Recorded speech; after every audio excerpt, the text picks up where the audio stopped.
Hola, muy buenos días. Hoy tenemos con nosotros a don José Luis Balbín, periodista de larga trayectoria profesional en distintos medios de comunicación. Muy larga. Trabajó en prensa, radio y televisión, Sí. Fue director y presentador del programa La Clave, programa de debates que se emitió entre 1976 y 1985 por Sí. la segunda cadena de televisión española, la UHF, aunque posteriormente tendría otra etapa en Antena 3 entre 1990 y 1993. José Luis Balbín vuelve a Televisión Española en 1998 con un programa de entrevistas a grandes figuras del siglo XX llamado Las Claves, y en 2001 centra su actividad profesional en el ámbito de la prensa con el semanario La Clave, del que fue director hasta su cierre en 2008. Buenos días, José Luis Balbín. Buenos días, sabe usted muy bien, perfectamente el historial. En primer lugar, me gustaría agradecerle haber aceptado nuestra invitación. Esta entrevista entra dentro del programa que lleva a cabo el equipo de investigación SHARE de la Universidad de Estrasburgo y se ha podido realizar gracias al apoyo de Isabel Rec y Cago Leguer. Como hemos visto, su vida profesional... Esto es muy bueno, esto es importante, por eso hemos querido venir también. Me alegro muchísimo. Bien.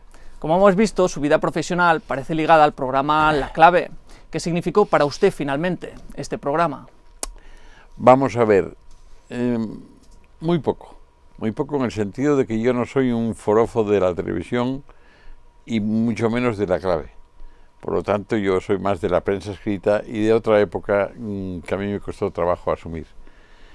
Dicho esto, en cambio, La Clave ha sido quizás lo más conocido y lo más publicitado de televisión y del mundo periodístico en general. Sí, fue La Clave. Y bueno, esa suerte que tengo, a mí me agrada, lógicamente, y me ha puesto por las nubes, en principio, todo el mundo en principio, pero no es lo preferido por mí, ni mucho menos. Pero bueno, La Clave sí, tiene importancia y tenemos la suerte, los que hicimos el programa, de que gustara tanto, pero también gustó por las circunstancias especiales en que nació.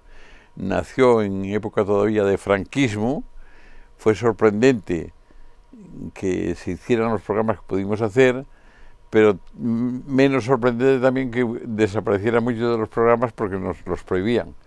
Pero los prohibían, pero no los censurábamos. Eso es claro, o sea, censurábamos unas cosas, pero el programa completo, jamás uno solo de los programas, ni mucho menos. Bueno, ha sido divertido, fue bueno mientras duró. Brevemente, repasando su trayectoria, en 1960 se inscribe en la Escuela Oficial de Periodismo, en primero de carrera comienza a trabajar en el diario La Nueva España de Oviedo y tras finalizar periodismo comienza a trabajar en distintos medios de comunicación, el periódico Arriba, la agencia de Estado Piresa, en la que estuvo 6 meses, o como editorialista en el diario Pueblo de Madrid. ¿Qué nos podría decir de estas primeras experiencias en el ámbito profesional? De la primera, de lo de Arriba, yo creo que es muy interesante porque en Arriba era un periódico de la Falange de entonces. Y es muy curioso porque en ese periódico trabajaron muchos de los que después han sido famosos de otros periódicos. Por ejemplo, Forges, el dibujante. Por ejemplo, dibujantes muchísimos, pero con nosotros trabajó, por ejemplo, uno de ellos, Máximo, que también trabajó con nosotros, y también trabajó antes en Arriba. Es decir, Arriba era curiosamente, perteneciendo a la Falange en origen, fue un poco madre de los poetas, madre de los que empezaban entonces a hacerlo y se hicieron famosos allí, sí, efectivamente.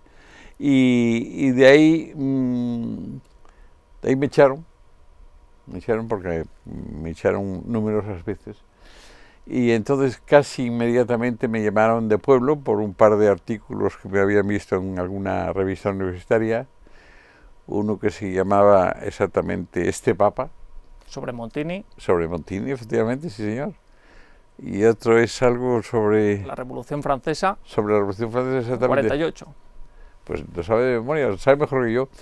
Pues entonces hicieron estos dos programas y me llamó el director, que entonces era famoso, el del periódico más conocido, lógicamente, en aquel momento en España, que era Emilio Romero, y me llamó y me dijo, ¿usted sí ¿qué quiere hacer? Y me preguntó, ¿qué quiere usted hacer? Dije yo, pues, hombre, a mí lo que me gusta es cine. Dice, ya tengo de corresponsal a tal y tal, que es mucho mejor, no dijo nada, que cualquiera de los que tengo aquí. Bueno, pues si no, entonces literatura. Dijo, eso también, porque estar y tal. Digo, pues entonces lo que usted quiera, porque yo era un hombre que empezaba y dije lo que usted quiera y ahí estoy. Era el mejor periódico de España, lógicamente. Y entonces me dijo, pues usted empieza a trabajar mañana en la tercera página, que era lo mejor del periódico, y me quedé asombrado. Y yo, bueno, pues lo que usted quiera. Y así empecé yo en el periódico Pueblo y así seguí. Trabajó como corresponsal, primero de prensa, en Alemania, concretamente en Bonn y Oriente Medio, posteriormente como corresponsal de Televisión Española y Radio Nacional de España en París, etapa en la que entra en contacto con el programa francés Le Dossier de l'Écran. A su regreso a España es designado con 33 años jefe nacional de prensa y director de los servicios informativos del Ministerio de Obras Públicas. ¿Dónde podríamos situar políticamente a José Luis Balbín en 1975? Pues dicho con buena expresión, en ningún sitio. Digo en ningún sitio porque la suerte que yo he tenido, si se le puede calificar así, es que no he estado en ningún sitio. Yo me pertenecía a una familia en general, yo diría que por padre un poco, no mucho, monárquico, una madre liberal, porque el padre era un poco monárquico y la madre era más bien del periódico liberal de la época, estamos hablando de preguerra, claro. Y después empecé en el periódico también, o sea, estaba en todas partes. Digo que no mucho porque en el fondo soy de una familia de 7 hermanos y fuimos educados todos en general sin mucha inscripción política, ninguno. Eso puede ser bueno o puede ser malo, según como se explica. En general, cuando se habla de fulanito es rojo o fulanito es azul, que yo es una cosa con la que me divierto mucho porque suelo decir rojo o azul y así simplifico mucho y sin darle importancia ninguna, pues cuando nosotros éramos 7 hermanos y éramos indistintamente de unos o de otros, indistintamente. Lo que ocurre es que unos son más rojos, si cabe escribirlo entre comillas, que es lo que estoy diciendo, y otros azules, pero nos da un poco lo mismo. Yo no sé de ningún hermano muy declarado de un lado, pero eso no es por casualidad, eso es porque fuimos educados así por nuestros padres realmente. Nunca fuimos muy forofos de uno de los lados, por lo tanto me ha sido fácil mantener mi tranquilidad de uno o de otro lado antes de inclinarme por otro lado, es decir, cuando la gente se vuelve absolutamente republicana o absolutamente falangista o absolutamente de derechas o de izquierdas, no me cuesta ningún trabajo no ponerme de ningún lado, y no me cuesta porque hemos sido educados así. Creo que hemos tenido suerte, en eso toda la familia hemos tenido suerte, y ahora cuando dicen, bueno, es más, en televisión, que es donde más se me conoce, lógicamente, en televisión me preguntan, bueno, pero ¿tú eres rojo o tú eres azul y tal? Y digo yo, pues no sé de qué soy, y intento explicarme una y otra vez de que es que no me cuesta ningún trabajo, no me cuesta ningún trabajo. Otra cuestión es que personalmente yo me incline más por un lado o por otro, pero no se me distingue el porqué. Es más, a veces han dicho ustedes de derechas, ustedes de izquierdas, diciéndome que soy de lo contrario de lo que me dicen, curiosamente, a menudo. Bueno, es una cosa de educación desde mi infancia, y estoy encantado. El programa se aprueba en octubre de 1975, un mes antes de la muerte de Francisco Franco, aunque la primera emisión es el 18 de enero de 1976, con una emisión dedicada al juego en España, ilegal por entonces. ¿Cuál era el objetivo de La Clave? ¿Qué pretendía hacer en aquellos momentos? En aquellos momentos yo venía entonces de París, precisamente, a España, y intenté hacer algo que no se estuviera haciendo en España todavía. Franco era existente en todos los sentidos, muy en todos los sentidos, y entonces yo intentaba hacer algo de lo que se hiciera en el extranjero, de lo limpio que se trabajase en el extranjero, de lo limpio, porque en el extranjero tampoco se les trabaja limpio, no, a menudo, casi nunca, cada vez menos, yo creo. Pero en aquel momento pues yo intenté hacer algo diferente y se me ocurrieron 4 o 5 formatos de programas. Yo propuse los 4 o 5, a todos dijeron que no porque suponían que eran peligrosos, y entonces yo, el último que puse en la lista era uno que luego sería La Clave. El último que puse en la lista fue un programa para lo que ha sido después La Clave, para establecer la controversia de unos y de otros, diciendo todo lo que pensaban tranquilamente, sin ningún problema. Y funcionó muy bien y yo me alegro mucho. Suerte que hemos tenido. La Clave es el primer programa de debates en directo en España, Efectivamente. pudiendo escapar de cierta forma a la censura por lo que pudiesen decir los invitados en directo. ¿Los responsables de televisión tenían miedo de La Clave, de lo que pudiesen decir precisamente los invitados en directo? ¿Tenían miedo?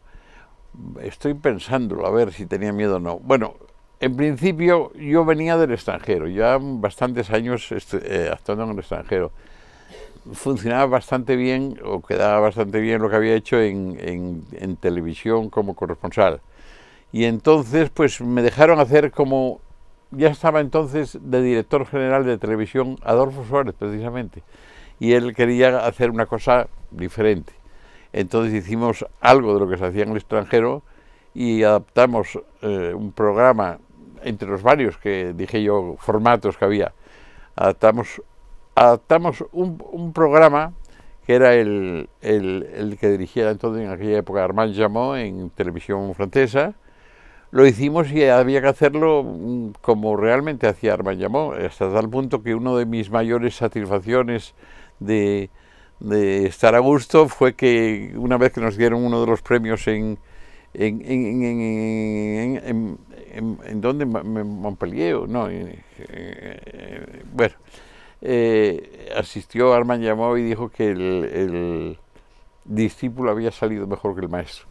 Era un piropo que yo no podía dejar de agradecer y ya está. Pero bien, sí. Armand Jameau funcionó muy bien con su programa, y a mí me había gustado, estando en Francia, cómo hacía el programa, que era de ese estilo también.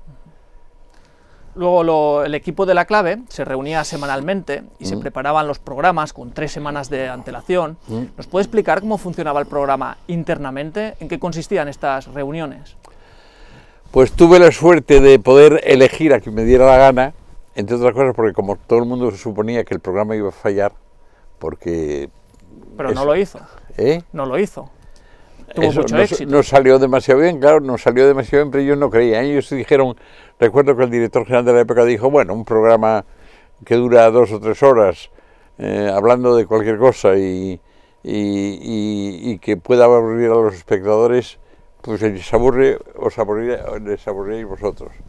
Y no ocurrió así, no solo empezó a funcionar el primer día, tuvimos suerte, sino que empezó a funcionar con gran éxito. Precisamente porque empezamos a hacer un programa que no se había hecho con Franco, evidentemente, claro. Era una sorpresa y un éxito, sí, fue un éxito aquello. Entonces nos reuníamos, pues era muy sencillo, 3 documentalistas a la semana, 3 documentalistas, 3 otros documentalistas expertos en idiomas, porque había que buscar a los mejores expertos del mundo en los idiomas correspondientes y del programa correspondiente, y luego 2 o 3, uno dedicado al cine, bueno, por procurar que hubiera cine de la que no se daba en España, otro que se daba de... Bueno, en total éramos 6 o 8, no más. Pero éramos buenos nosotros. Quiero decir que yo tuve uno de los mejores equipos que se puede tener en televisión española. Entre otros estaban gente como Carlos Luis Álvarez, que era muy conocido, periodistas famosos, por ejemplo Lola Respaldiza. Lola Respaldiza, esa era traductora. Sí, eran gente importante. Bueno, yo estoy encantado del programa. Yo siempre digo que con La Clave que se me pagó bien para la época, porque éramos menos cobrábamos mucho menos de lo que cobraban hoy cualquier espectador de televisión, cualquier trabajador de televisión. Pero en época cobrábamos muy poco, pero en cambio yo siempre digo que yo estoy muy agradecido a la clave porque yo aprendí muchísimo en la clave. Claro, evidentemente teníamos a la mejor gente que podía venir del mundo, y hablo bien del mundo, y yo aprendía todo lo que decían. O sea, allí vino la gente de Kennedy, había el creador del Ombudsman en Suecia, de París ha venido gente, un confesor de Giscard d'Estaing, Jover vino con nosotros, Giscard d'Estaing vino con nosotros, etcétera, etcétera. Es decir, por la clave ha pasado, si se recuerda hoy me dicen, ¿y quién no ha pasado? Pues yo tengo que decir, pues no sé quién no ha pasado porque han pasado todos. Y claro, para mí es una satisfacción eso, porque yo, vuelvo a decir, he aprendido mucho más de lo que yo podía recibir, eso está claro. Al cabo de 12 emisiones se suspende el programa y la clave no volvería hasta julio de 1977 con Rafael Ansón, es decir, una vez transcurrido el referéndum sobre la ley para la reforma política del 76 y justo 2 semanas después de las elecciones del 15 de junio del 77. ¿Cree que la clave se adelantó políticamente a los reformistas del régimen en aspectos por primera vez en televisión como el pluralismo político, el debate en directo o la temática tratada? Sí, se adelantó, es decir, yo creo que Franco al principio no debía saber lo que era la cosa, porque si no hubiera dicho que no desde el principio, pero no hizo nada. Y de los otros, pues se adelantaron todos, pero como poco a poco el programa iba teniendo éxito, no se atrevían a prohibirlo radicalmente. Y así poco a poco íbamos saliendo de vez en cuando, entre sí y no, a veces prohibían, a veces no prohibían, pero lo cierto que sí, así salía. Es más, estando yo todavía de corresponsal en Francia, era ya, os he dicho antes, me parece que era director general de Radio y Televisión Adolfo Suárez, que después sería jefe de gobierno y el que hizo la transición. Un día me llamó a su despacho y estuvo charlando conmigo muy rato, paseando por el despacho mucho tiempo ni yo.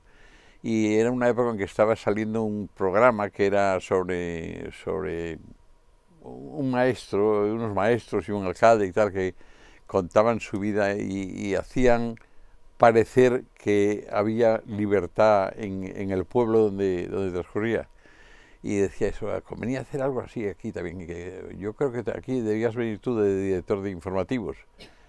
Y yo, que estaba en el extranjero desde hacía mucho tiempo y no me apetecía no tenía ninguna gana de volver a España en aquel ambiente con Franco y todo aquello, dije que no, que yo estaba muy bien en Francia y que iba, en aquel momento, que iba a llevarlo muy bien y no sé qué y tal, y no fui nombrado nada.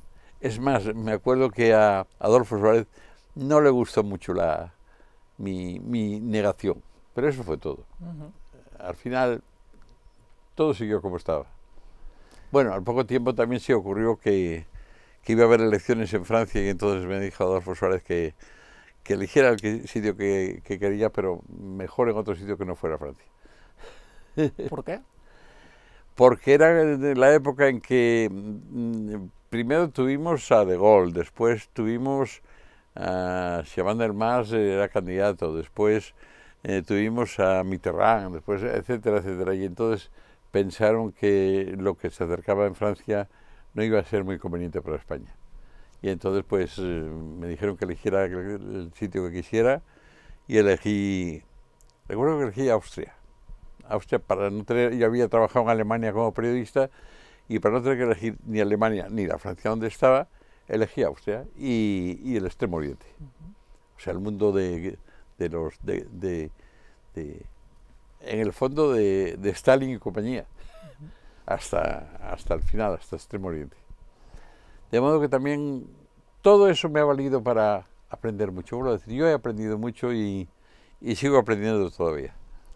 En el primer programa de 1977, los invitados que habían estado en la etapa anterior, José Luis San Pedro, Juan Oroch, Gerard Redeman, comentaron a qué se debía el éxito del programa. Para unos eran los invitados, para otros el debate o el tipo de discusión. ¿A qué se debía para usted el éxito del programa? Bueno, yo creo que a dos cosas fundamentalmente. Por un lado, a que, claro, era sorprendente con Franco en cabeza, ¿no? Pero insisto en que Franco solo muy tarde se empezó a dar cuenta de por dónde se iba. Y en segundo lugar porque habíamos elegido, es que el programa tenía unos magníficos colaboradores, magníficos, y habíamos elegido los mejores. Yo creo que efectivamente tengo a gala decir que era el mejor programa de televisión española, y creo que sigue pensando la gente que es el mejor programa de la historia de televisión española. Pero es por suerte, o sea, no es porque yo lo hiciera muy bien, sino porque es suerte, es que la gente está a favor, el público está a favor y los colaboradores estaban a favor. ¿Qué más? Yo por eso digo que yo tenía la suerte de tener a los mejores a mi alrededor. ¿Qué más quería yo? ¿Qué más quería yo? Hablemos de los invitados. Durante la etapa de televisión española pasaron más de 2.700 invitados. Entre los invitados nacionales suelen destacarse nombres como Adolfo Suárez, Santiago Carrillo, Manuel Fraga, Jordi Pujol, todos. Enrique Tierno Galván, Blas Piñar. ¿Por qué era tan importante que en la clave estuviesen representados todos los partidos políticos? Yo creo que nosotros nos empeñamos en que estuvieran representados todos. Y en segundo lugar,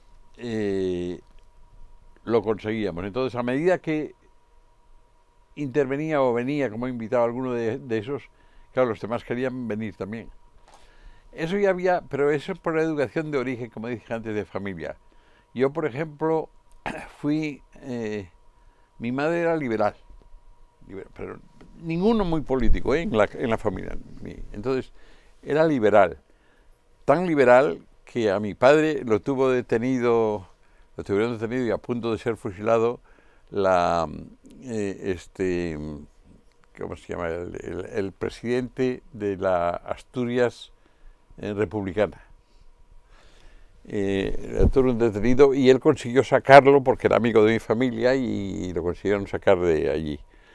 Y entonces yo tenía por aquí, que no me olvide de alguno de los nombres, por si no me acuerdo, pero supongo que sí, de Belarmino Tomás, así efectivamente, que fue presidente de Asturias, y ese sacó a mi padre de la cárcel muy rápidamente. Y mi madre, que era zona liberal, yo hoy podríamos decir que hoy sería una cosa algo así como demócrata cristiana, algo así, era también muy forofa de Belarmino Tomás, que era de los liberales asturianos. Pero ninguno de los dos, ni mi padre, ni mi madre, ni los hijos, como dije, eran muy forofos de ningún partido político. Y seguimos sin serlo toda la vida. Y por eso yo en el periodismo me he acostumbrado a no estar en ninguno de los lados, de tal manera que cuando me dicen, no, es que tú eres de rojo, es que tú eres de derecha, es que tú tal... Y yo me cuesta trabajo intentar demostrar siempre que no soy de ninguno, que no quiere decir que yo no tenga mis opiniones, pero no se me notan, tan es así que en la clave hubo programas donde estaba La Pasionaria y luego Santiago Carrillo y demás, y hubo programas en los que estaba Pilar Primo de Rivera, por ejemplo. O sea que, todos, y ninguno se ha quejado, O sea, todo el mundo se encontraba bien tratado en la clave. Bien tratado no quiere decir a favor, sino sencillamente lo que ellos querían lo decían. Sí, bien, no está mal, es una experiencia buena. Más de 600 invitados fueron extranjeros. Entre los invitados internacionales, Neil Armstrong, primer hombre en pisar la luna, Truman Capote, escritor de La Sangre Fría, ex primer ministros como Olof Palme o Mario Suárez. ¿Por qué seleccionaban a figuras relevantes? Eso ya es cosa de los colaboradores que yo he dicho, que nos reuníamos todos una vez a la semana, elegíamos al mejor de cada... Nosotros empezábamos por elegir el tema, entonces no elegíamos solo el personaje, elegíamos el tema, y de cada tema elegíamos a 8 o 10 personajes de todo el mundo, sabiendo que muchos se decantarían por un lado o por otro y tal, pero nosotros de todos esos personajes dejábamos a 2 o 3 por semana, y de esos 2 o 3 quedaba uno, y entonces al final pues los debates eran entre unas 6 o 8 personas, los que había, uno de cada lado, y no entré para nada si eran de un partido o de otro, entraban de todos los partidos. ¿Y cuáles eran los criterios de selección? ¿Cómo seleccionabas? La sabiduría. O sea, si nosotros elegíamos a quien decimos, al representante de de la derecha de un país, elegíamos al mejor representante posible. Es más, alguna vez se nos ha reprochado por alguno de los partidos, decían, se nos reprochaba poco, pero decían, hombre, tal, pero tal, la OTAN. Pues, hombre, es que, claro, trae esa gente que no interesa de nuestro partido. Digo, elegir a otro, elegir lo que queráis. Generalmente los miembros de los partidos elegían al personaje que querían elegir, traer. O sea que no necesitábamos elegir nosotros, elegían ellos. La lista de invitados es inmensa, premios Nobel, como Severo Ochoa, filósofos... Por supuesto. Bernard-Henri Lévy, un miembro del Ku Klux Klan, que fue al programa con los hábitos de la organización, el hijo de Rudolf Hess, jefe del partido nazi. Y de los indios... ¿Fue difícil traer a alguno de ellos? Algunos sí, pero en general nos venían todos. No pagábamos nada. Pagábamos solo los viajes, evidentemente, ellos y la estancia, pero no pagábamos nada. No, alguno fue difícil, pero no nos dijeron que no ninguno. Por ejemplo, trajimos queríamos uno de la Revolución Mexicana, de la época de la Revolución Mexicana. Y lo titulamos, curiosamente lo titulamos como era, bandidos generosos, o sea, tratando de simbolizar que hay partidos o hay revoluciones en las que vienen alguien muy famoso por ser de la revolución y que luego se convierte en un héroe del otro lado. Y entonces trajimos, y cuando dijimos eso en México, el gobierno se cabreó muchísimo porque dijeron, ¿cómo puede decir bandidos generosos a nuestros héroes de la revolución? Y dijimos, bueno, en el programa hay que decirlo. Digan ustedes lo que quieran y los contrarios que digan lo que quieran también. No, de ninguna manera. Intentaron que no vinieran. Que no vinieran y tuvimos que ir a recoger nosotros a un hijo, encontramos a un hijo de Zapata en México. Y sí, muy héroe de la revolución, pero no lo tenían registrado en el nomenclatus de México. Y viceversa, y por ejemplo también hicimos lo mismo con los judíos, por ejemplo, y no querían que... ¿Cómo íbamos a traer a un palestino que era... ¿Os acordaréis? Que era un cura que había... llevaba armas de un sitio a otro y demás y tal, y le dijeron que era un destino y no sé qué. Y dije, bueno, pues traigan ustedes a que quieran de México y tal, y que sí, que no, y dijeron, pues si ustedes hacen eso, no van a hacer la clave y no vamos a dejar y saldrán los periódicos y tal. Y yo, pues no, pues así no tragamos. Y fui yo personalmente a Turquía y me encontré a un líder judío, que era de los que habían sido expulsados de España en su época, y se dispuso a estar en el programa. Es decir, a veces cuesta mucho trabajo conseguir que la gente deje de ser obsesiva y tendenciosa de un lado o de otro. Pero sigue siendo igual, ¿eh? Es más, ahora sigue siendo igual, porque en nuestra época se hacía la clave, yo creo que perfectamente y sin graves problemas, y ahora los partidos, los de un lado y los de otro, lo que quieren es que no vengan los de enfrente. Que no vengan los de enfrente. Y estamos otra vez empezando, y yo, me cachis de mar, volvamos a empezar como antes de la guerra otra vez. Muy a menudo tenemos ese problema. Durante esta etapa, entre 1975 y 1985, usted pasó por 4 presidentes del gobierno y por 8 directores generales de Radio Televisión Española, tantos directores como durante todo el franquismo. ¿Era una muestra de la inestabilidad que sufría Radio Televisión Española durante la transición?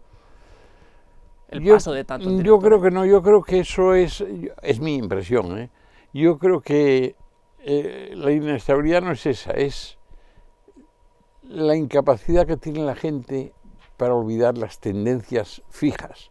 Por ejemplo, es muy difícil conseguir ahora, conseguir del PP o del PSOE o de Izquierda Unida, conseguir que acepten que los de enfrente también tienen una parte de razón, Y es lo que a mí me gusta o lo que nos gustaba entonces. Entonces, fue relativamente más fácil, porque claro, salíamos del franquismo y les parecía que era una maravilla lo que conseguíamos.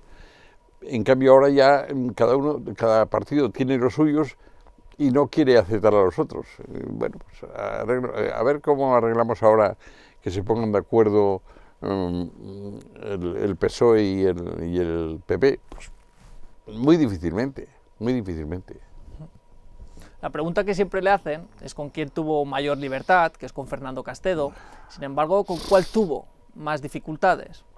Cronológicamente, Jesús Sánchez Roig, Aransón. Bueno, la respuesta que yo digo siempre es que al final es una cuestión de personas. Es decir, la mayor libertad la suelo tener con la gente que es más libremente de pensamientos. Y entonces pues ha habido de todos los colores. En todos los colores ha habido siempre alguno que era muy fácilmente tratable y alguno que era difícilmente tratable.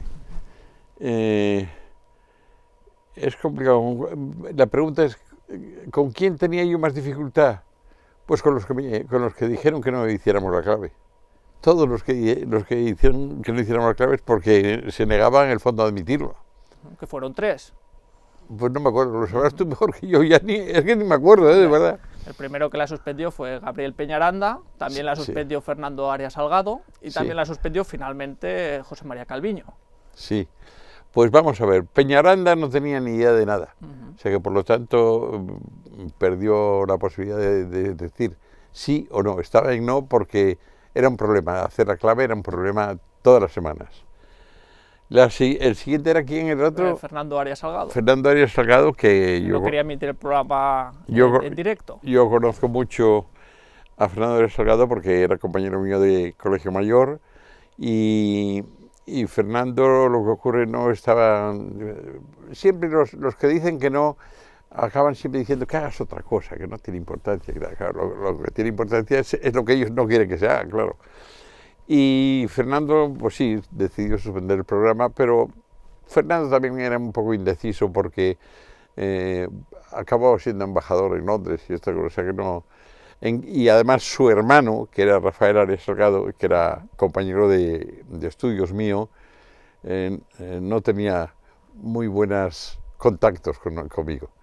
Entonces no había manera de... Y el tercero fue Calviño. Calviño fue por una razón de inclinaciones. Calviño había estado con Suárez y había estado con... y en la fusión del PSOE y el PP, que entonces era AP, se inclinó totalmente por el lado del PSOE. Y él creyó que yo me inclinaría por uno de los dos bandos, y generalmente por el PSOE. Y como mi costumbre es no inclinarme por ninguno de los dos bandos, pues ese es el problema. Y entonces él decidió, con Felipe González, decidió que no podía ser, que no podía ser, y no fue. Y entonces es una lástima porque Calviño era entonces un gran amigo mío, excelente, había empezado conmigo, y dejó de serlo. Y dejó de serlo y hasta hoy. Y en cambio Castedo, que dices que sí, Castedo es lo contrario. Castedo no era el que querían que fuese los políticos de turno y sin embargo él decidió que le interesaba mucho más que estuviese yo y estuviese la clave en marcha que otra cosa. Y así fue. O sea, casi siempre es al final quién es más liberal, habría que decir más que en una televisión o en la clave, quién es más liberal en un medio de comunicación. El que sea más liberal, de hecho, en su casa, con su gente, con los políticos, siempre, no falla, eso no falla. Y claro, eso suelen ser muy pocos. Ahora casi no hay nadie, pero es así. El estatuto, usted intervino en el estatuto de Radio y Televisión de 1980, que se puso en práctica con Fernando Castedo. ¿Intervino? ¿Fue positivo? Sí, decisivamente. Yo recuerdo, pues en esa época intervino también Castedo. En esa época yo conocía, los políticos conocían lo que yo había hecho en el extranjero, no inclinándome por un lado o por otro. Entonces, en cierta ocasión, ¿quién vino? Bueno, vino alguien de la derecha y estuvo explicándome que tenían que buscar un estatuto porque era una vergüenza lo que que no había estatuto, que el estatuto que había era totalmente de franquista y no sé qué y tal. Y vinieron a charlar conmigo y me dijeron, hombre, es que hay un tío, nos propone la izquierda era de derechas, era cuando gobernaba todavía Franco. Dice, nos proponen a alguien, pero no nos fiamos, porque tú es alguien que ha trabajado en el Ministerio de Información y Turismo de entonces. ¿Y quién es? Dice, Fernando Castedo. Digo, oye, pues si es Fernando Castedo, que yo había estudiado con él Derecho años atrás, digo, si es Fernando Castedo, la idea que tengo de Fernando Castedo es un tío muy liberal y yo creo que sí, que es muy interesante. Era su secretario entonces del Ministerio de Información. Y la izquierda, que era la que proponía el estatuto, estaba mangoneada, hay que decir mangoneada en todos los sentidos, no solo mala, ¿no? Era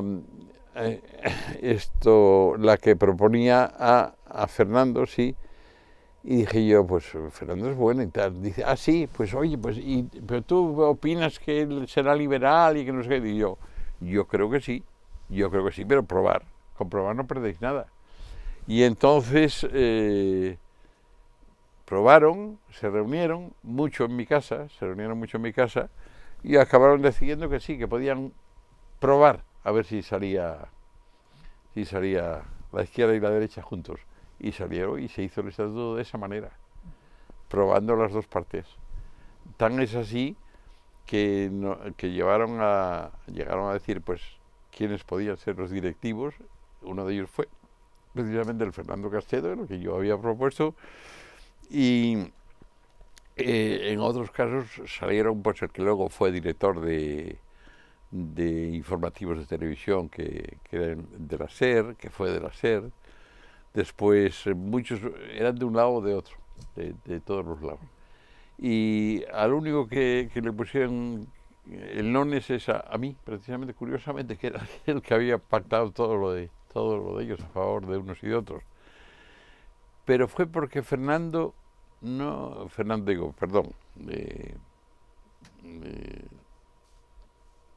se llama? Ya no sé ni cómo ¿Fernando Castedo? No, nuestro presidente, hombre.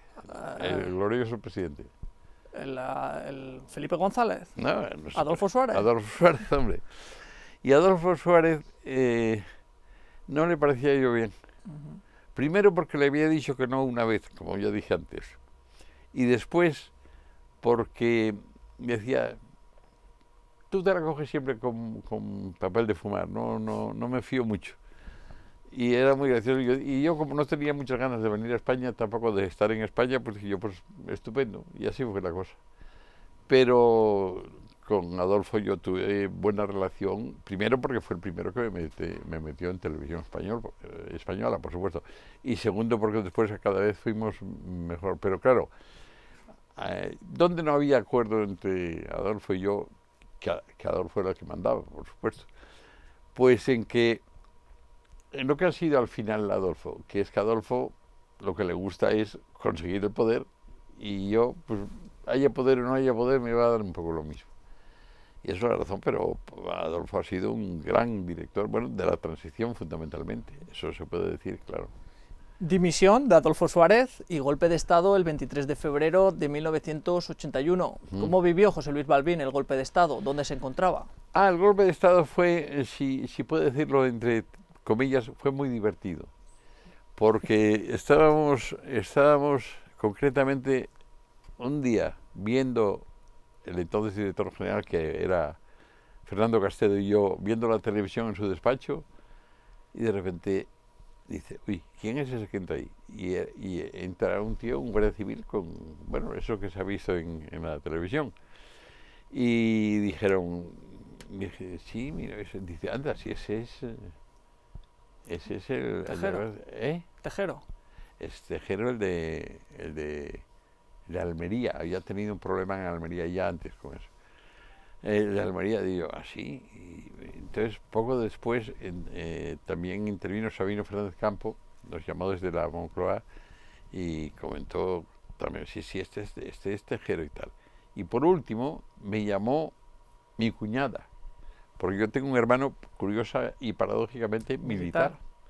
Y me llamó, y él no, porque estaba de guardia ese día, pero me llamó y dice, oye, ¿qué pasa ahí? ¿Qué tal? Y yo, pues yo creo que es lo de tu marido, que está... Y él estaba de guardia precisamente, curiosamente. Dije, anda, pues pasa algo, bueno, y así nos enteramos de las cosas. ¿Cómo nos enteramos? Pues hombre, porque inmediatamente, a continuación del primer golpe, se recibió la visita de unos tanques en Prado del Rey y nos dijeron, fue muy divertido, o sea, llegaron a la puerta, dijeron que querían pasar, entonces nos llamaron al director general y a mí y dijeron, ¿quiénes son? Pues nada, de aquí del grupo de al lado del ministerio, no, de los militares.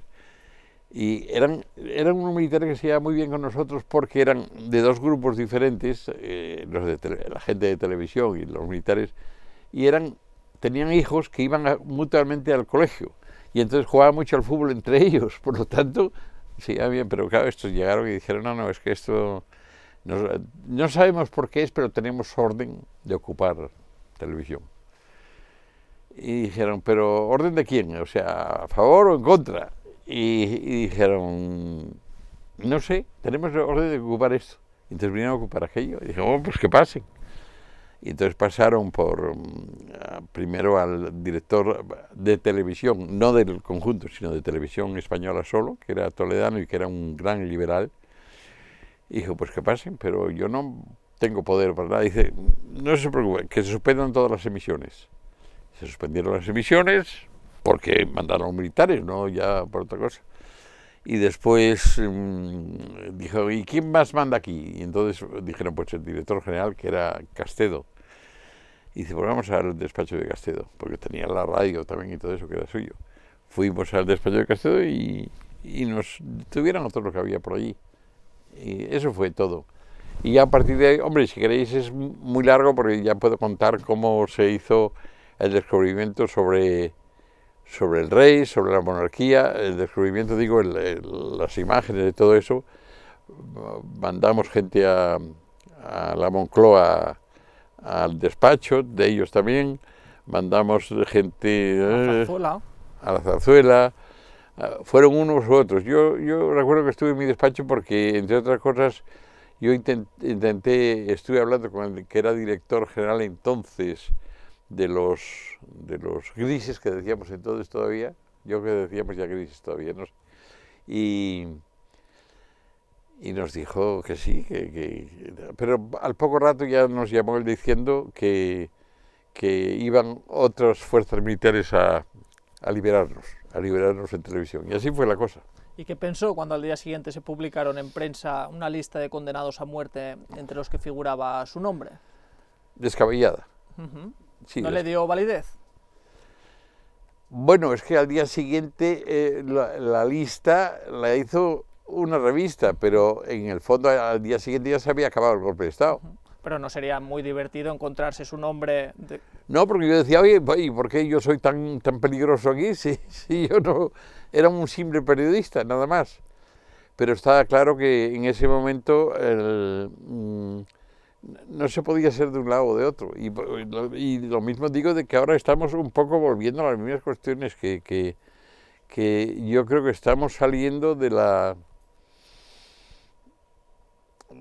idiosincrasia que nos trajo el final de la guerra. Y ahora vuelven otra vez a los de un lado y los de otro, los de un lado y los de otro. Qué pesados. Ya a mí me pesca muy cansado todo esto. Tras Fernando Castedo y tras el golpe de Estado, pasaron... la clave había sido suspendida por Fernando Arias Salgado por querer emitir el programa en diferido, algo a lo que usted se negaba. Sí. Y se inicia una tercera etapa en la que se abordan temas que hasta ese momento no habían sido censurados. Me gustaría hablar de la censura. Bien. La clave fue suprimida en distintas ocasiones, sí. Algunos programas fueron censurados. De los más de 400 programas, entre el 76 y el 85 se censuraron 7, aunque hubo más censura, el divorcio... ¿7? caciques, Pues sabe más que yo, porque yo no me acuerdo de qué fueron 7. balance de los ayuntamientos de izquierda. ¿Cómo calificaría usted la censura en televisión durante este periodo? En televisión, bueno, yo no lo llamo censura, prohibición. Es decir, censura, que es lo que nosotros mamábamos desde la época de Franco, era decir que tal programa había que cortar tal cosa o tal otra. Yo cuando se cortaba una cosa, se cortaba todo el programa. Y eso era prohibición del programa. Y hubo esas 6 o 8, dice, pues yo no creí que era tanto, pero vamos, hubo por ejemplo uno con ETA. Habíamos decidido hacer un programa sobre ETA y llegamos a la conclusión de que no se podía hacer un programa sobre ETA porque en aquel tiempo todavía se mataba mucha gente. Y entonces decidimos que no se podía llevar a alguien de ETA porque, siguiendo nuestro principio de que podían ir todas las partes, no podía ir alguien de ETA porque estaría en la cárcel, y nosotros también no podríamos hacer un sobre ETA. Entonces eso fue prohibición nuestra, de nosotros mismos, o sea, no fue alguien. Y después, ¿qué otro cólera? A ver. Pues el divorcio, homosexuales, caciques, periodistas... Pero todos esos se podían hacer, lo que pasa es que si los prohibieron, pero... Bueno, homosexuales lo prohibieron en el 79, lo hicieron en el 83... Claro, lo prohibieron y se prohibió, se prohibió, no se censuró, se prohibió. Y luego volvimos a proponerlo más tarde, y cuando lo propusimos nos lo aceptaron. Los demás sí, lo aceptaron, claro.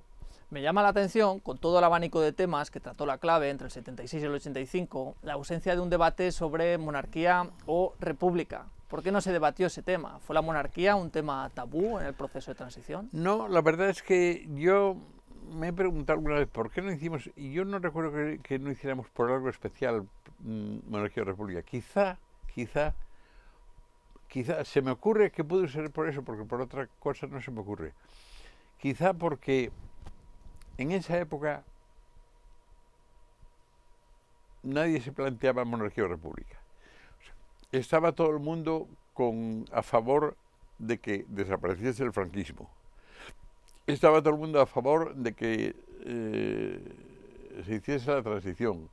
Y estaba todo el mundo de un lado y de otro. Tan es así que hasta los republicanos eran de esa opinión, no intervenían en nada, no intervenían en nada que poco tiempo después unos se pasaron al socialismo, ¿no?, del comunismo, y otros se pasaron a la derecha. O sea que yo no encontré un problema en ese sentido. Hoy sí, hoy se encontraría probablemente, hoy se encontraría, pero entonces no. Y por eso no nos planteamos, yo no recuerdo de un programa donde nos planteásemos o discutiésemos si se podía hacer o no se podía hacer. No nos pareció importante en ese momento por una razón, porque todo el mundo quería que desapareciese el franquismo y que viniese la transición, y la transición vino, comunistas incluidos. En la clave se abordaron temas sensibles, como las drogas, la homosexualidad, el aborto, eso sí, la pena de muerte, eso sí, la guerra civil. Vamos a ver dos fragmentos de dos programas de la clave, en este caso sobre las drogas, de 1982, aunque ya había dedicado una emisión anterior, y sobre la homosexualidad, de 1983, emisión que había sido censurada anteriormente. Lo vemos. Muy bien.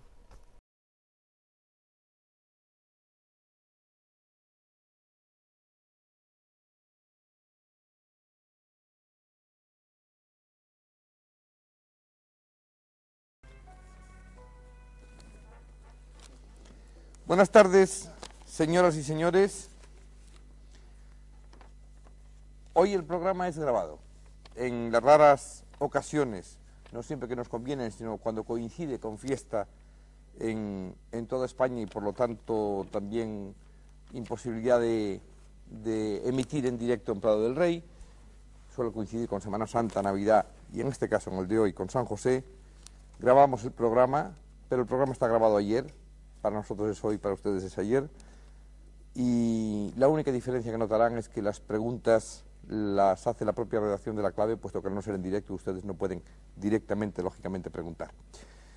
Esperemos que la interpretación que los redactores de la clave hagan de su interés coincida realmente con lo que ustedes piensan. Porque el tema de hoy es un tema cotidiano, es un tema que cada vez se habla más en familia, cada vez se habla más en los colegios, cada vez se habla más en los parlamentos y no solo en los gobiernos o en el mundo simplemente legal o judicial o incluso policíaco. ¿Cómo vieron ustedes el problema en la familia en origen? ¿Fue repentino? ¿Les cayó o ustedes vieron venir el problema? El problema no le vi venir porque lo desconocía, sin embargo vino, y vino por un proceso que yo entonces no conocía, porque es curioso cómo estamos, yo iba a decir en pañales las familias, ¿no? O sea, mi hija me ha escrito cartas, yo me acuerdo desde la cárcel diciendo, mamá, ¿cómo voy a dejar esto si desde los 13 años no estoy tomando cosas? Y mi hija entonces tenía 21 años. Claro, yo cuando me di cuenta en casa, yo llegó un momento que he pensado que iba a tener 8 hijos drogadictos, porque la droga hoy en los chicos es una moda, es una forma de entender la vida, es una forma de comportarse, es la música, es un montón de cosas. Entonces, pues yo desde que sabía que fumaban algún porro, y yo con toda mi inocencia había visto en revistas como serias, como pues el Cambio 16, en que te decían que un porro hacía menos daño que el tabaco, y yo me lo creía. Y claro, luego cuando me he dado cuenta de la gravedad del problema, pues tenía un problema grande, porque no era el que fueran o no ya drogadictos el resto de mis hijos, sino el que entendían la vida de determinada manera que les abocaba a la droga.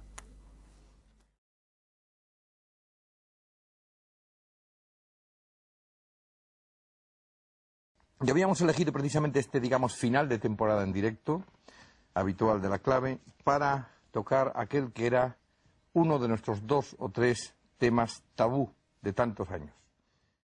La homosexualidad es una práctica y los homosexuales son aquellas personas que practican esa práctica y nada más.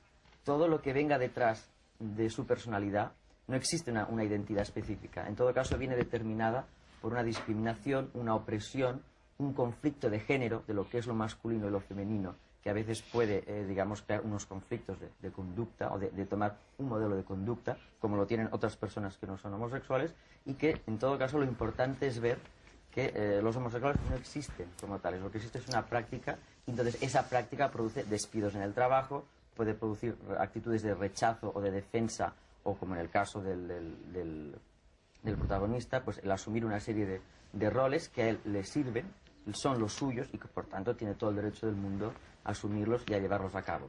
Por eso a veces me pienso que cuando se habla del tema de los homosexuales, habría que hablar quizá más de la homosexualidad como una práctica, como una variante de la sexualidad y como un derecho que no debe ser prohibido a nadie. Que hasta la reforma del Código Penal, con el Código Penal anterior del viejo régimen en la mano, el 50% por lo menos de los varones españoles eran delincuentes. O sea, bastaba ver una película pornográfica, bastaba ver una fotografía pornográfica, bastaba ver una escena en la calle amorosa que pudiese parecer escándalo público o una aventura para que esto fuese considerado como delito. Entonces, en este sentido, pues tienen poco razón. Realmente en la película, que es hermosa, pero creo que para el coloquio no es muy representativa porque es un tipo de homosexual no demasiado representativo de todo el grupo. Es un homosexual en el cual aparecen unos fenómenos de exhibicionismo que él se empeña en destacar. De todo esto admira uno la valentía. Yo comprendo que a muchos telespectadores les sorprende y les irrite esta valentía de él de querer ser natural en todo esto. Creo que el título de El funcionario desnudo tendría en este sentido valor. Vale, ¿está bien, José Luis? Perfecto. ¿Va bien? Perfecto. Okay. Retomo. Venga. ¿Recibía presiones por realizar estos temas, la homosexualidad, el aborto, caciques? Todas las semanas. ¿En qué consistían La esas clave era un presiones? problema en sí. Hacer la clave. La prueba es que la clave fue prohibida en 3 ocasiones, o 4, no me acuerdo muy bien. Sí. Era un problema sí porque era un riesgo. ¿Por qué? ¿Y por qué hay que hacer eso y por qué hacer lo otro? Tan es así que la última vez que se prohibió, tiempo después cambió el gobierno y me llamó el vicepresidente de entonces. Me dijo, bueno, ahora se puede hacer la clave. ¿Qué problema hay? ¿Por qué no vuelves a hacer la clave? Y dije yo, bueno, no hay ningún problema. Entonces, mañana, ¿qué tal? ¿Qué te parece si hacemos los pactos Pujol-Felipe González? Dice, hombre, para eso no hace falta hacer ese programa. Y yo, bueno, pues entonces, por eso no se puede hacer la clave. y seguimos sin hacerla hasta hoy. Tengo de nuevo una doble pregunta. ¿Qué criterios se seguían para seleccionar a los temas? ¿Y cuál fue el tema más difícil que tuvo que hacer La Clave? No sé, yo creo que los morales influyen mucho, porque influyen mucho entre la gente. La pena de muerte, por ejemplo. La pena de muerte, los homosexuales, los dueños de terrenos y tal, sí, los religiosos, sí, esos son los que siempre crean problemas.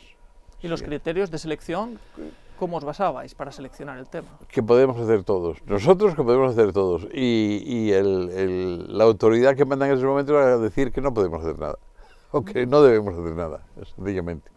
El único que yo sé que hicimos autocensura fue ese que yo contaba antes de lo de ETA. El resto, cada vez que prohibían algo, nosotros nos empeñábamos en que sí, en que... El Opus dio mucho la lata también, mucho la lata. Los dineros de la Iglesia también. Los dineros de la Iglesia, menos, eso menos, porque bueno, dicen que está bien. Tras Fernando Castedo, pasaron por la dirección de Radio Televisión Española Carlos Robles Piquer, al que le unían lazos familiares con Manuel Fraga, y Eugenio Nassarre. El PSOE gana las elecciones en octubre de 1982, José María Calviño es elegido director general y usted es nombrado director de los servicios informativos de Televisión Española el 10 de diciembre de 1982. Siendo director de los servicios informativos, dio absoluta libertad a los directores de programas de televisión, pero algunos temas, 3 en concreto, debían pasar por previa consulta. Estos eran ETA, la monarquía y el ejército. ¿Por qué eran temas de tanta sensibilidad a inicios del 83? Bueno, pues también hay que decir, no en mi favor precisamente, que yo a los nuevos directores que nombré en esa zona, les dije que podían hacer lo que quisieran, que yo en principio iban a durar en sus cargos correspondientes, en principio, un año, pero para saber si eran buenos o malos, o sea, si se hacía una buena televisión o una mala televisión. Y se hizo así. Yo dije, sencillamente, es así, solo hay tres cosas sobre que conviene que os consultéis conmigo. El resto podéis hacer lo que os dé la gana, hasta el punto de ya contaré anécdotas de eso. Pero digo, podéis hacer lo que os dé la gana porque solo me interesa esos 3, que hablando de la monarquía, de los militares, ¿y cuál era el otro? La ETA. Y lo de ETA. Pues yo dije que eso que me lo consultasen a mí por una razón, porque pensé que podía haber algún irresponsable que en un momento dado, que iba a haber un golpe de Estado, prefería saberlo yo antes, por lo menos estar al tanto del asunto. Fue el único caso, los únicos casos, y no hubo ninguno. Es más, la gente solía más bien tener demasiado miedo a las cosas. Por ejemplo, yo recuerdo una chica que nombramos directora de un telediario y que era muy buena periodista y que había estado de corresponsal en Alemania también y luego estuvo en la Zarzuela y luego fue, por cierto, miembro con el rey de la Casa Real. Y esa no sé qué programa hubo y tal, que algunos de la redacción se metieron con ella, dijeron que cómo hacía eso, que no sé qué y tal, y fueron ellos los que consiguieron que ella dimitiese. Y recuerdo que era en verano, yo estaba de vacaciones y volví corriendo de vacaciones y digo, pero bueno, ¿tú por qué has dimitido? Pero dice, no, es que claro, tenía razón, esto no tenía que haber dimitido, porque... Digo, hombre, pero esto es un error porque has dimitido si era la mejor que teníamos en aquel momento. Y dice, ahora ya está hecho y tal, no sé qué, y digo, bueno, y dimitió, pero fue un error de su parte, no mía, y era porque mi experiencia en estos casos es que la gente es más forofa del poder que forofa de las discusiones, mucho más. La gente se arrima al poder rápidamente. Con los socialistas en el poder, José María Calviño, director general, y usted, director de los servicios informativos, se produce el asunto Alonso Puerta. Alonso Puerta, al que usted conocía de su época estudiantil, era un ex concejal socialista que había sido expulsado del PSOE tras destapar un caso de corrupción en el Ayuntamiento de Madrid. La Clave iba a dedicar una emisión titulada Balance de los ayuntamientos de izquierda, el 14 de enero de 1983. Correcto. Correcto. Sin embargo, la víspera de la emisión, usted no acude con el resto de los invitados a la tradicional cena que se hacía, estaba en otro restaurante con Enrique Tierno Galván, José María Calviño y Ana Tutor. Y de la cena saldría la suspensión del programa, pero para justificar el cambio, ya que usted se negaba, se informaría que la causa era por enfermedad del presentador. Luego usted se marcharía a Alemania a ver películas. Sin embargo, ¿de quién fue la idea de la enfermedad? ¿Fue de Enrique Tierno Galván, de José María Calviño? ¿Quién censuró ese programa? De todos, incluido de mí, porque voy a decir por qué. El PSOE había llegado al poder. Poco antes, muy poco antes, había llegado al poder. Y desde el PSOE me dijeron, parece mentira, José Luis, siempre a favor nuestro y tal, y ahora resulta que inmediatamente, ahora que hemos llegado al poder, resulta que te pones en contra. Y dije yo, no me pongo en contra, yo en este programa jamás hemos cesado o prohibido que asistiera a un programa alguien a quien habíamos invitado previamente. Previamente habíamos invitado a Alonso Puerta y no voy a desinvitarlo ahora. Para empezar, me enseñaron mis padres que es de mala educación desinvitar a alguien que has invitado. Lo cual causaba mucha risa, pero no. Y claro, y al PSOE no le habíamos prohibido nada, estaban encantados conmigo porque decían que yo era, pues, o les daba la impresión de que yo era un poco rojo o algo así. Bueno, y entonces yo dije, yo no se me ocurre nada, solo tenéis una solución, que es prohibir el programa. O sea, lo de siempre, prohibir el programa. El sobre es que vosotros prohibáis el programa, decís que está prohibido y bueno, yo cumplo órdenes y nada más. Y entonces dije, hombre, no, eso no hace falta prohibirlo. Es que yo no veo otra solución, no sé cómo decir a Alonso Puerta que no venga. Y entonces dijeron, tú no tenías, y es verdad que yo tenía que ver unas películas en Alemania para, bueno, que teníamos que pasar en la Clave y estábamos visionándolas. Y dice, ¿por qué no haces eso? Y digo yo, sí, pero entonces prohibís el programa. O sea, prohibís el programa, no es porque yo no quiera hacerlo. Bueno, pues tal. Y se prohibió el programa, o sea, como otras veces, se prohibió el programa. Luego acabó haciéndose. Se prohibió el programa. Y yo le dije a los jefes de la obsesión aquella, de Tierno Galván, entonces yo dije yo, tened en cuenta una cosa, que vais a tener que hacerlo. Se va a armar tal follón que vais a tener que hacerlo. ¿Y sí, se armó? No, es verdad, como no, Italia. Tener cuidado, que yo sé lo que digo, yo sé por qué saben que yo no prohíbo un programa. Y si lo prohíbo es porque lo prohibís los que estáis por encima, que eso es cosa vuestra. Bueno, ya veremos. Y efectivamente, cuando volví, se hizo el programa porque no había remedio. Estaba claro. Y se hizo, sí.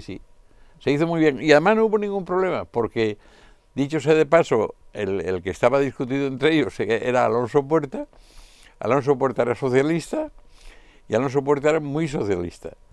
Y estaba a favor de que se hiciera. Lo que ocurre es que Alonso Puerta es muy puritano y había prohibido al equipo directivo de televisión, entonces, de televisión no, del ayuntamiento, que algunas cosas desagradables. Entre otras, que se les había prohibido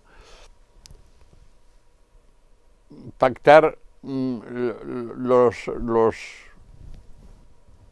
términos del programa con lo de discutir de si se daba a favor o en contra de no sé qué, ya ni me acuerdo lo que era. Y entonces lo prohibieron a Alonso Puerta. A nosotros, yo dije, no, el programa se hace. Y entonces, cuando me llamó Alonso Puerta, dije yo, oye, que quede constancia que si se hace el programa, se hace contigo, y si no, no. Y entonces dijeron, pues sí, pues que se haga. Y se hizo con Alonso Puerta. Y entonces, esa es la cuestión, que desde entonces Alonso Puerta, que por cierto es asturiano y había estudiado en mi colegio mayor también, Alonso Puerta, cada vez que se ha hablado de ese programa y de ese follón que hubo esa vez, cada vez en público, en colegios mayores, en conferencias y tal, ha dicho siempre chapeau para José Luis Balbín, que fue el único que se enfrentó con su partido y con el de enfrente. O sea que más no puedo pedir a Alonso Puerta a mi favor. Bien, es verdad que yo también estuve al suyo, claro. Sobre la suspensión final del programa, el 27 de diciembre de 1985 iba a ser el último programa de La Clave, titulado La Movida Nacional. Estaban entre otros invitados Gerardo Iglesias, Ramón Tamames, José María Moedano y Alonso Puerta. Y se iba a debatir sobre la OTAN. Los responsables de televisión deciden entonces censurar el programa y usted acaba realizándolo en el Hotel Palace de Madrid. ¿Fue la OTAN la causa de la supresión final del programa? Sí, eso fue una picardía de los que hacíamos el programa. Nosotros no nos dijeron que iban a prohibir el programa, pero suponíamos que lo iban a intentar. Y entonces cerraron nuestros despachos y cerraron todas las oficinas de televisión en aquel momento. Y entonces nosotros decidimos que pese a todo se haría el programa. Y entonces llamamos a todos los que iban a intervenir y diciéndoles que se hacía el programa en el Palace. ¿Y quién suspendió ese programa? ¿Quién fue el responsable del...? ¿Televisión? Televisión, yo no, desde luego no, en absoluto. ¿Pero no fueron los socialistas? ¿O... Sí, porque eran los que estaban. El programa siempre lo han prohibido unos u otros, a mí me da lo mismo quién. Y siempre es el que está. Y han prohibido el programa muchas veces los que están de un lado, los que están de otro, pero siempre es lo mismo, siempre lo mismo.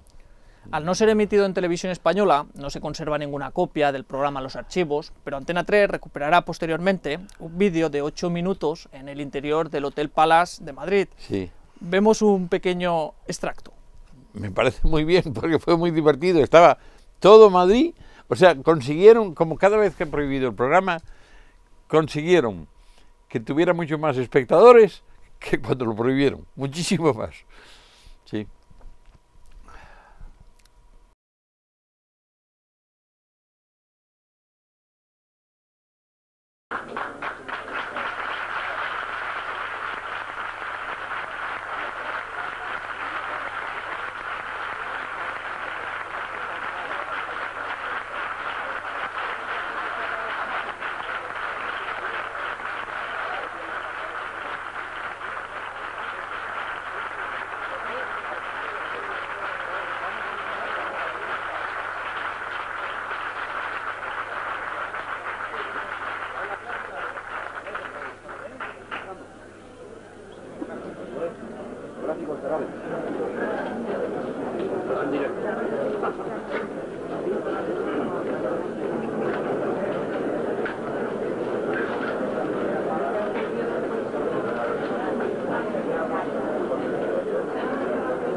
Perdonen todos ustedes, pues, la incomodidad del lugar, pero la verdad es que más no se podía hacer en menos tiempo. La improvisación surgió de una idea anoche de los propios participantes que ya no podían ni deberían participar en la clave de televisión española. Es evidente que esta no es la clave de televisión española, esta sencillamente es la clave.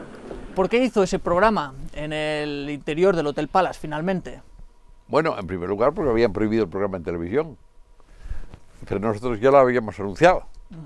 Entonces, por lo tanto, teníamos que hacer el programa que habíamos anunciado. Ellos lo prohibieron, nosotros lo hicimos en el Palace, pero además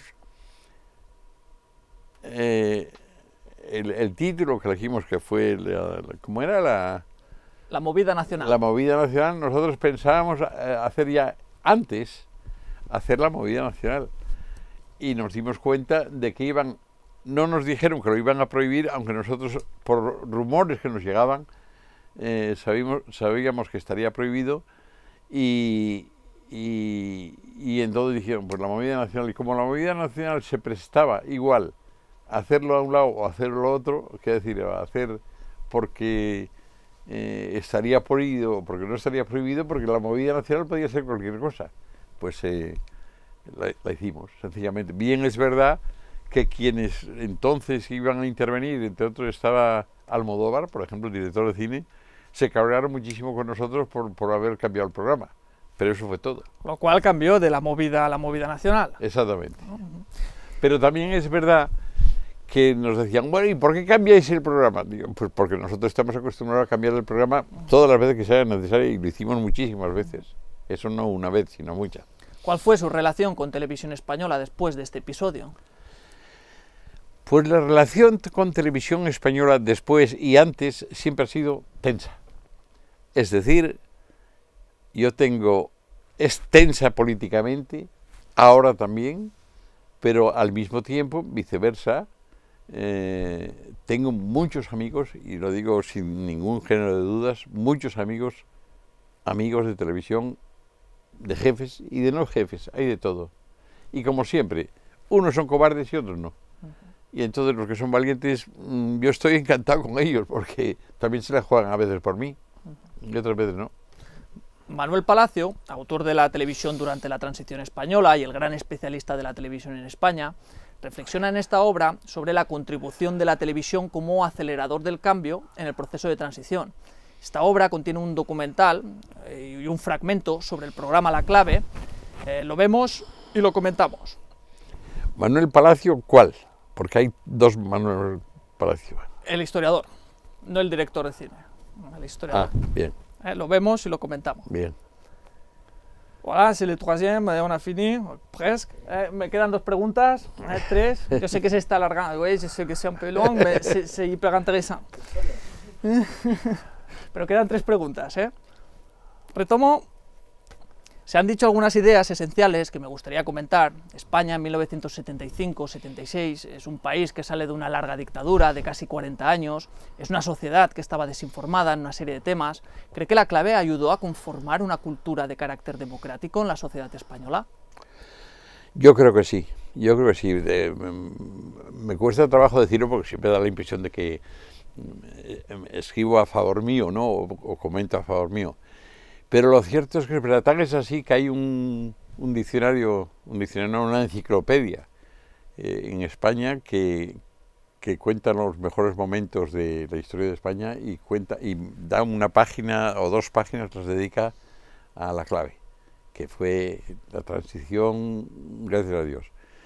Y bueno, yo me alegro de que digan eso y de que nosotros hayamos contribuido también, pero ha sido un poco fruto de la casualidad, porque insisto en lo que decía al principio. La mayor parte de la gente entonces estaba a favor de todo lo que nosotros hiciéramos. Pero ahora que ya han vuelto a sus cauces las diferentes partidos, diferentes cosas, realmente cada uno vuelve a lo mismo. O sea, el que era rojo, el que era azul es azul, el que no quiere cargarse a los otros, y eso cansa mucho. Por eso he dicho yo que cansa mucho. Yo estoy ya muy cansado. Estoy muy mayor para eso. Bueno, para terminar, dos últimas preguntas. Venga. ¿Cómo define José Luis Balbín el proceso de transición hacia la democracia? Malamente.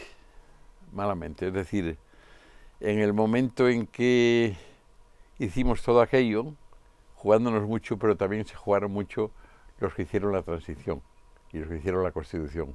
Se jugaron mucho todo el mundo, yo por un lado y ellos por el suyo, y mucho más los de ellos que lo mío porque era mucho más importante. Dicho esto, ahora ya no es lo mismo. Todos están muy pesados, muy cansados. Yo me canso de hablar con un partido y con otro, algunos amigos míos, y dice, claro, es que ahora ya no se podría hacer eso, es que tal, ¿por qué no se puede? Pues porque no, porque la gente ya no transige, han vuelto a empezar y digo, estáis otra vez como en el 36, queréis empezar otra vez, ¿nos parece muy cansado volver a empezar? Y yo creo que se vuelve un poco a empezar. Y yo, es más, a algún amigo le he dicho, me temo que podemos volver a empezar. Y todo el mundo se ríe de mí, no, ahora es imposible, ahora hay otra cosa, los militares ya no mandan lo que mandaban, no sé qué tal, y yo, me temo que se puede volver a empezar. Y bueno, espero equivocarme. Espero equivocarme. ¿Cómo calificaría el papel de Televisión Española durante este periodo? Muy bien en su momento, estupendamente, y ahora pues más bien bajo, muy regular. Muy regular. Dicho eso, también tengo que decir que se puede volver a empezar. Hay que volver a empezar. Como dice un amigo mío que dirigió un periódico, dice, y cuando no nos dejen, escribiremos con tiza por las paredes. Y ya está, ese es el día. En relación al cine, se ha destacado mucho la calidad de las películas proyectadas en el programa, seleccionadas por Carlos Pumares. ¿Por qué se decantó por el cine debate como el formato más adecuado para este programa? Bueno, en primer lugar, eso fue una copia, no es mérito mío, porque... Pero podría haberlo cambiado. El programa, sí, claro. El programa que... Ya, pero era un truco para que nos dejasen hacer la clave en televisión. Y en segundo lugar, porque Armand Llamot también hacía una película en la televisión francesa. En segundo lugar, porque conseguía así meter películas que otros no conseguían meter, porque eran algunas muy difíciles de meter. De modo que muy bien. Y en cuanto a que fuera Carlos Pumares, es que eran una gente especializada de cine. Yo tengo amigos directores de cine como por ejemplo, ¿cómo se llama? Otero, que era amigo de Adolfo Suárez, era un amigo de Adolfo Suárez, y conseguimos, dirigió el programa de cine de Barcelona, lo dirigió él, y nos recomendó también a algunos directores de cine para intervenir en el programa. O sea que salió bien. Y era bueno, eran buenos en el cine. Bueno, a veces ahí intervenía yo más en las películas, por la sencilla razón de que a veces no estaba de acuerdo con el director de cine, pero no estaba de acuerdo por nada, sino porque a él le encantaban mucho los de tiros y cosas así, y a lo mejor pues a mí me interesaban más otros temas más serios, más de fondo. Pero no había más problema. Bueno, como siempre había confesado su debilidad por el cine, quería acabar con esa pregunta. Por supuesto, ese es el asunto. Es más, todavía hoy, en el día en que estamos y en este momento, vamos a hacer una entrega de la Amurabela de Oro, que es una fiesta que se hace en Cudillero, en mi tierra, en Asturias, y va a intervenir en ella ¿quién? Mi abuelo fue picador, ¿cómo se llama? Víctor Manuel. Víctor Manuel, ya. Es que yo tengo ya la cabeza muy ida por todas partes. Víctor Manuel va a intervenir en eso. Vamos a conseguir que esté presente y vamos a conseguir que la película que él hizo en su momento esté presentada por el que en su momento fue director de la película que él hizo también para Víctor Manuel. Y va a ser muy divertido también. O sea que, quiera o no, siempre estoy vinculado a una u otra de las partes, pero por cargarme mis principios no lo he hecho nunca. Y por lo tanto tampoco pienso hacerlo, porque para lo que queda tampoco conviene volver a intervenir. Bueno, muchas gracias, José Luis Balbín, por haber aceptado nuestra invitación, por su generosidad, su honestidad. Nos ha aportado muchísimo sobre la clave, sobre Televisión Española y sobre la transición. Muchísimas gracias. Pues a todos vosotros y sobre todo a vuestro programa, y que salga bien. Bueno, esperemos. Concluimos esta entrevista con don José Luis Balbín, uno de los periodistas que ha marcado sin duda una época, y en concreto esta de la transición española. Muchas gracias. Muy bien, muchas gracias. Nos vemos en la siguiente.